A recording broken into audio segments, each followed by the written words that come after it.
por favor, a rendir homenaje a este ícono del rock mexicano, sin duda. Maestro de muchos, muy famosos, por cierto. Así es, Pepe, qué placer siempre saludarte y gracias por la invitación.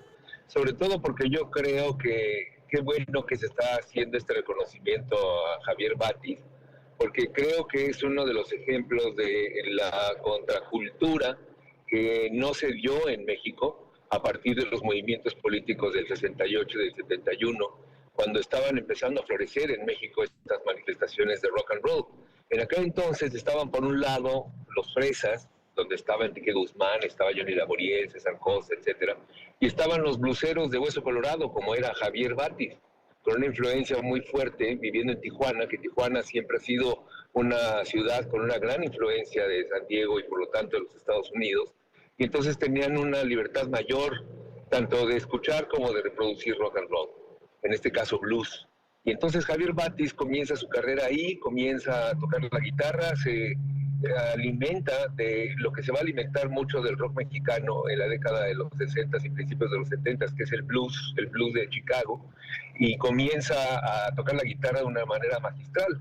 A partir de ahí tiene una relación con músicos como Carlos Santana, a quien influye muchísimo el estilo de tocar la guitarra de Javier Batis para desarrollar su propio estilo, reconocido por el propio Carlos Santana, porque muchas veces ya sabes qué pasa, que dicen, es que yo le enseñé, o yo le influí, y resulta que luego el músico dice, yo ni lo conozco. Bueno, aquí en este caso no, el propio Carlos Santana en un concierto reciente, incluso le pidió al público asistente que se unieran todos en una especie de oración por la salud de Javier Batis, reconociendo que él había sido su gran influencia cuando era niño. Bueno, a partir de ahí tiene una relación con músicos como Fito Parra de Canet Heat, que es esa misma línea de blues.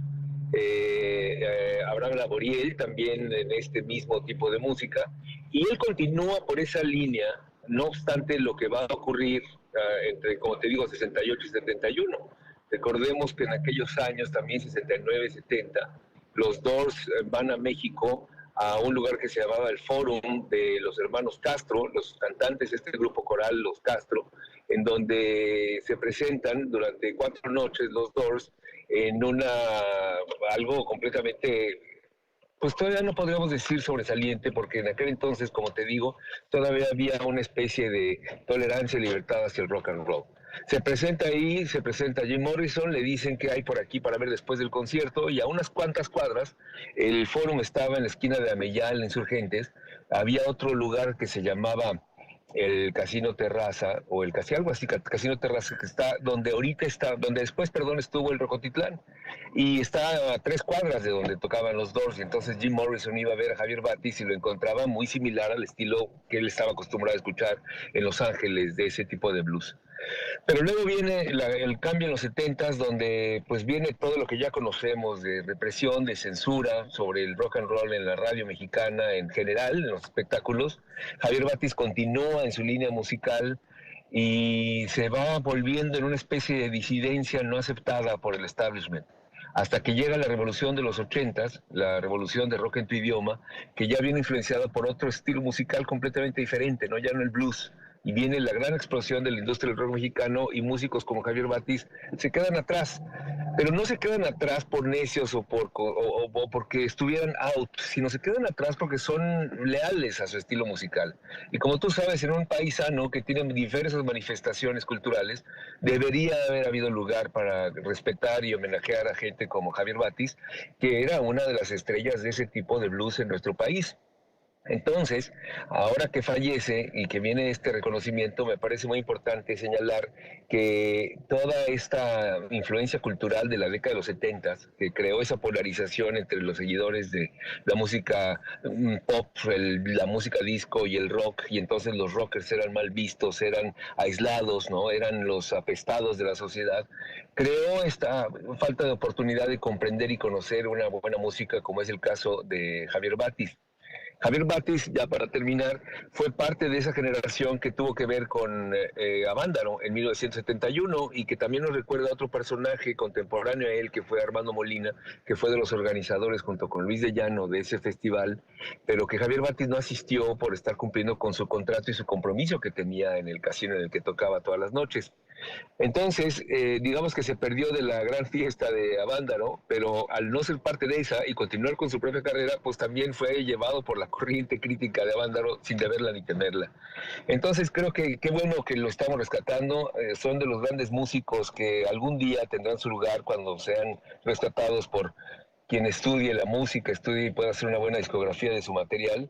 Y es la pérdida de estos músicos que, como te digo, y como inicié el comentario, se perdieron en medio de la falta de oportunidades de nuestro país en la década de los 70, al estar tan cerradas las fronteras y al tener un criterio tan obtuso sobre la cultura de la música para las nuevas generaciones, y perdió ahí toda la oportunidad de poder tener el lugar que merece y que hoy se lo están dando gente como tú en esta historia de rock and roll en México. Te agradezco muchísimo, Luis Gerardo. Gracias de verdad por habernos acompañado a recordar a este gran rockero, sin duda, 100% auténtico. Me refiero a Javier Batis. Su nombre era Javier Isaac Medina Núñez, mejor conocido como Javier Batis. Fíjate que te vamos a despedir a ti y lo vamos a despedir a él también con esto que grabó hace un par de años, que nada tiene que ver con todo lo que me acabas de decir, pero que también forma parte del historial de Batis. Me refiero a Se me hizo fácil.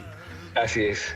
Sí, pues es que ya estaba empezando a tener otro tipo de variaciones musicales. Yo creo que ya en el final de su vida, ya con ganas de divertirse, ¿no? Entonces empezó a hacer este tipo de cosas que son bastante divertidas, por cierto.